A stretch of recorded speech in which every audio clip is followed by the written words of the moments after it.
de sosegar a la población. El maestre exige ahora la total adhesión a la causa del príncipe don Alfonso y una declaración abierta contra el rey Enrique.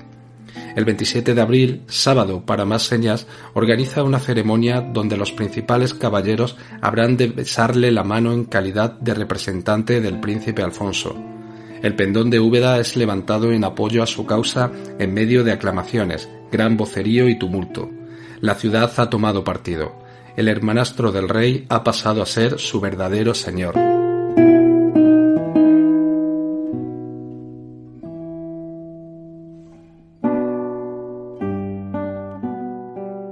Como hemos dicho, el rebelde maestre Girón cometerá desafueros sin cuento, traiciones y escándalos en la provincia de Jaén. Tanto es así que fue conocido por sus enemigos como el tirano de Andalucía. A tanto llegará su soberbia que incluso aspira a la mano de la princesa Isabel, hermana de don Alfonso y del rey Enrique.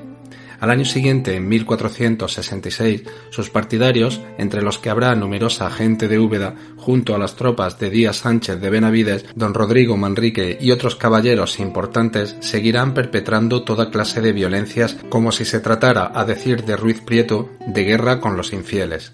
A esta deriva de odio y brutalidad pondrá fin la muerte del maestre en mayo de 1466 y, según la crónica de don Enrique, blasfemando de Dios. Con su desaparición, la hueste que le acompañaba se dispersa. El día 5 de mayo de ese año, Úbeda y Baeza firman un compromiso de hermandad para la defensa de la causa del rey Alfonso. Se entiende que con la muerte del maestre Girón y la disolución de la Liga, ambas ciudades son las únicas en la provincia que apoyan al hermanastro de Enrique. Por aquellos mismos días, Úbeda recibe la visita de otro ilustre personaje, nada menos que el todopoderoso líder del bando rebelde Juan Pacheco, marqués de Villena y hermano del finado Pedro Girón.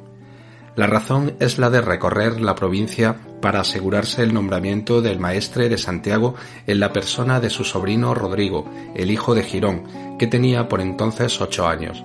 Por extraño que parezca, el Papa Pío II confirmará la elección, dando el maestrazgo en encomienda mientras dure la minoría de edad.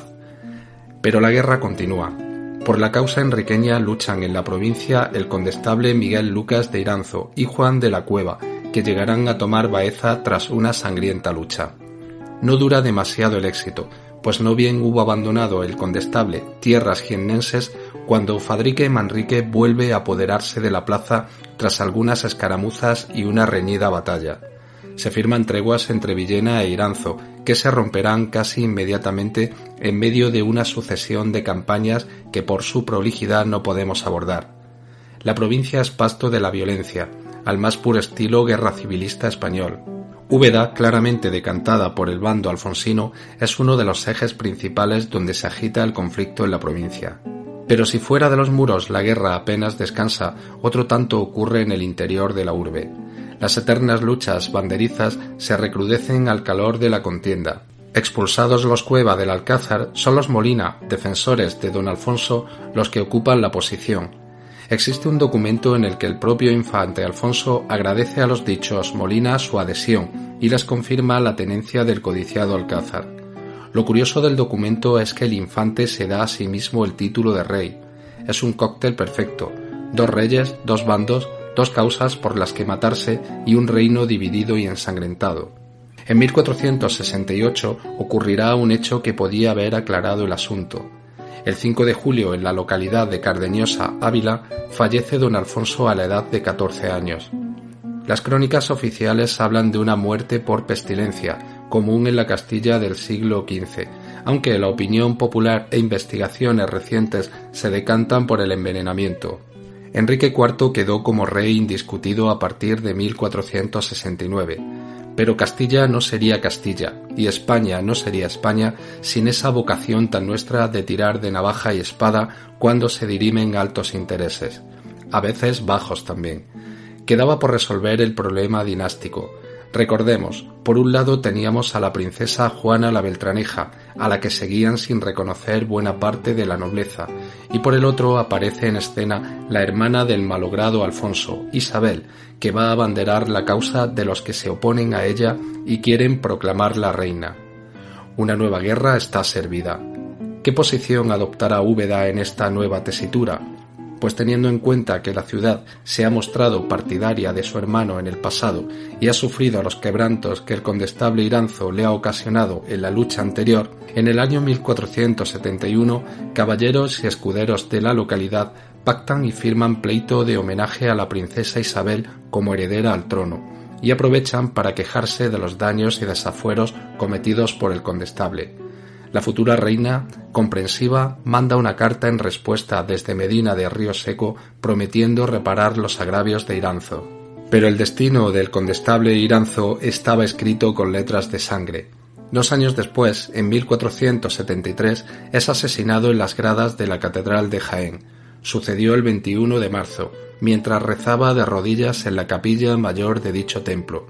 Se justificó en el apoyo que el condestable daba a los judíos, aunque probablemente la causa fueran los celos de otros nobles. Posiblemente en el asesinato participara el marqués de Villena. Tras su muerte, el rey Enrique IV se presenta en Jaén de incógnito y se dirige al concejo, donde pregunta por ciertos jurados y regidores, a los que manda colgar de las ventanas, al parecer en venganza por el asesinato del condestable. Por esas fechas estaba en marcha un nuevo pogrón contra la población judía. Aunque es difícil que se lleguen a esclarecer del todo las razones de su muerte, el hecho de tomar partido a favor de los hebreos era suficiente causa para ser represaliado por el pueblo fanatizado.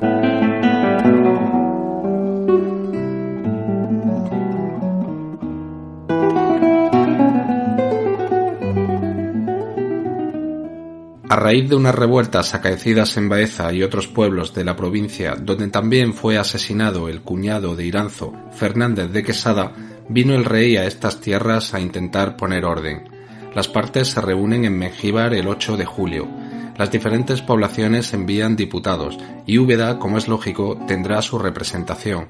El acuerdo es el de mantenerse fieles al monarca y ayudarse mutuamente en caso de ser atacados por la otra parte.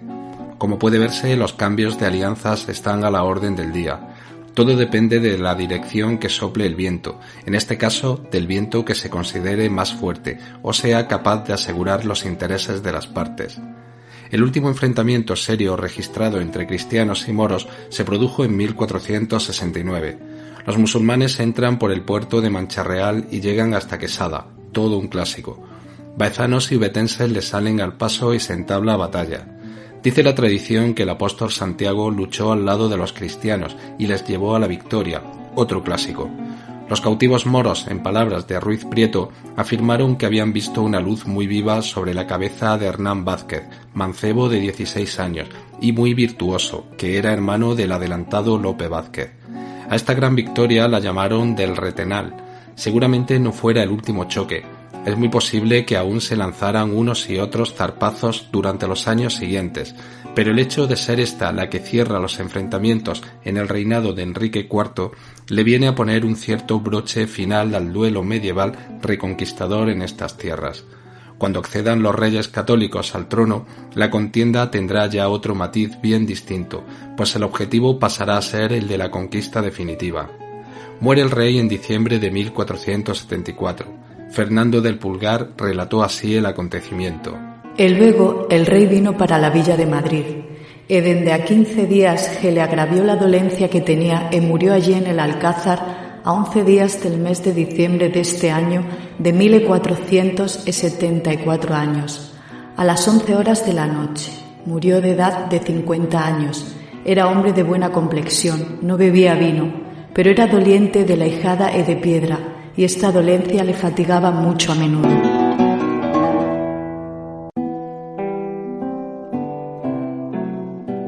No fue ni mucho menos una época brillante para la ciudad. No lo era ya desde mucho tiempo atrás debido a las luchas nobiliarias y la inestabilidad política bajomedieval. La incultura debía alcanzar cotas lamentables en medio de todas estas calamidades. En 1462, curiosamente, se constata el primer indicio de instrucción dirigido por seglares.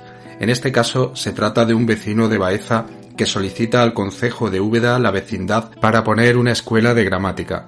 Tengamos en cuenta que la misma nobleza es casi analfabeta y no sabe siquiera firmar un documento. Aún así, el intelecto termina siempre encontrando un resquicio para abrirse paso.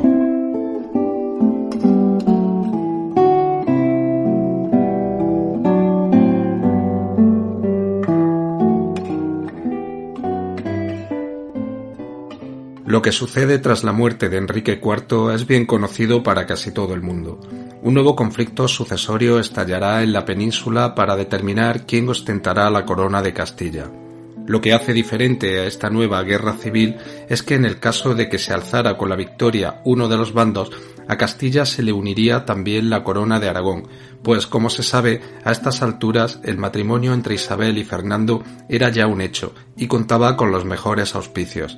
Y quisieron las armas que fuera esta candidatura la que venciera en el campo de batalla, concretamente en los campos de Toro, contra el partido de Juana de Trastámara, la llamada Beltraneja, casada a su vez con Alfonso V de Portugal. La guerra civil tuvo un carácter internacional, pues amén del reino luso, intervino también Francia en apoyo de Juana para evitar que Aragón se uniera a Castilla. La guerra concluyó en 1479 con la firma del Tratado de Alcasovas, que reconocía a Isabel y Fernando como reyes de Castilla y otorgaba a Portugal la hegemonía en el Atlántico. 3 años después, los que luego pasarían a la historia como los Reyes Católicos darían una clara muestra de su programa político al iniciar la Guerra de Granada, un conflicto que no perseguía otro fin que la conquista definitiva del último reino musulmán peninsular para unificar los reinos cristianos españoles bajo una misma fe. El concejo de Úbeda, como no podía ser de otra manera, y en palabras de Juan Pascual, prestó una poderosa ayuda a las operaciones de la conquista de Granada. Capitanes, soldados y dinero envió la ciudad a requerimiento de los reyes unas veces, espontáneamente y otras entusiásticamente. En 1474, nada más morir Enrique IV, Úbeda había levantado el pendón en favor de la causa de Isabel. De hecho, se dice que fue la segunda ciudad castellana que la proclama reina, dejando muy clara su postura desde primera hora. Tuvo el honor de levantar el pendón el regidor de la ciudad y caballero de la banda, Juan Afán de Ribera. Veamos, antes de detenernos en la guerra granadina, esta parte de la historia obetense, la que corresponde a esos años previos a la empresa reconquistadora en que Isabel y Fernando aún se baten en guerra civil para afirmar sus derechos sucesorios. Recordará el oyente cómo Úbeda y Baeza se habían unido en una especie de alianza para prestarse ayuda mutua en caso de agresión externa. Los baezanos harán cumplir el pacto en 1475 sin que haya quedado constancia de cuáles fueron las causas. El caso es que el condestable Rodrigo Manrique, que por entonces se encontraba en Úbeda, manda tropa a la ciudad vecina y una lombarda. Al año siguiente, Enrique de Figueredo con otros rebeldes intentan tomar la fortaleza de Sabiote. Le salen al encuentro el conde de Cabra, don Pedro Manrique y el hijo del antes mencionado condestable, también llamado Rodrigo Manrique. Figueredo es derrotado y hecho prisionero junto a 220 caballeros y escuderos de su hueste. La reina Isabel recompensa generosamente a los jefes victoriosos. En 1477 los reyes expiden carta a Rodrigo Manrique, que era entonces el regidor de Úbeda, dándole amplias facultades para pacificar la comarca sometida a su jurisdicción, teniendo libertad para desterrar y castigar con todo rigor, imaginamos que incluyendo las penas de muerte, contra rebeldes y delincuentes de toda condición. 2 años después, la reina Isabel ordena a los bandos nobiliarios de la ciudad que cesen en sus reyertas y prohíbe a los vecinos que les ayuden so pena de aplicar severas penas. 1 año más tarde emiten los reyes otra orden a la ciudad prohibiendo a los regidores vivir con los grandes señores y que les sirvan aceptando un salario por su servicio. También mandan expresamente al corregidor de Úbeda y Baeza, Juan de Ayala, no disponer de la ropa de los vecinos, curiosa costumbre nos parece. La población se había quejado de ello.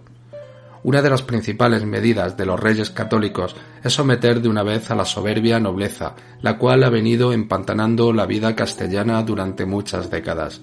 Para ello se apoyarán en las ciudades y reforzarán su administración, crearán la Santa Hermandad e irán disminuyendo poco a poco los privilegios nobiliarios hasta imponer definitivamente su autoridad. La Edad Media está viviendo sus últimos momentos.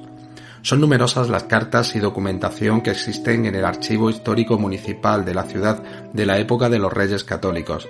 Las sesiones del concejo se celebraban durante este periodo en el Hospital de San Salvador, el mismo que años después pasaría a denominarse Hospital de Honrados Viejos del Salvador. Concluida la sesión, se le daba publicidad en las gradas del